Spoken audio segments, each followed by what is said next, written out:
Hello，大家好，我其中一個偶像周杰倫出新歌喎。周杰倫係我第一個研究唱歌方式嘅歌手。跟住入正題，周杰倫出新碟，但今次最特別嘅呢唔係新歌，而係主打歌《太陽之子》俾網民鬧得好金喎。有人話旋律太普通，MV 太誇張。呢度呢，我就講一講我嘅感受啦。旋律OK 啊，開始嘅時候幾 rock 啊子嘅，整首歌嘅旋律就OK 啦，OK 啊，唔差啦。開始幾吸引，開始已經吸咗啦，即係要聽埋落去啦。但係甚至有人講，以前周杰倫用音樂震撼人，而家係用畫面嚟震撼人。我就開始好奇，定係周杰倫變咗，定係你哋對佢要求太高咗呢？感覺製作真係好大。跟住講開始之後啦，旋律就好似比較平，副歌我就是光，聽落就好似比較直接，冇以前周杰倫咁神秘啊。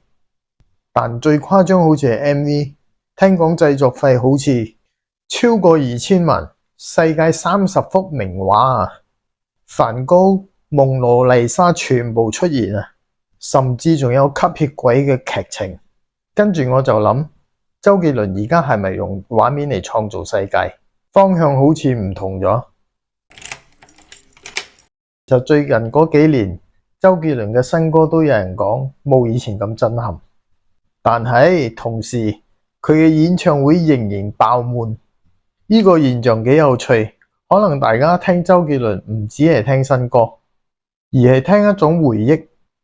七里香、安靜、不能講的秘密，呢啲已經變成一個時代。所以當新歌一出現，大家就自然會去比較。但係周杰倫講過一句，我覺得幾有意思。佢話以前歌迷年輕，而家大家壓力大，希望音樂俾到大家陽光。所以太陽之子可能唔係要震撼，而係想帶一種比較輕鬆嘅感覺。你覺得呢？太陽之子變弱咗啊，定係變熟咗？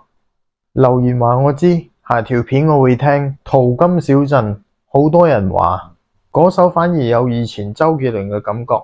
下條片見。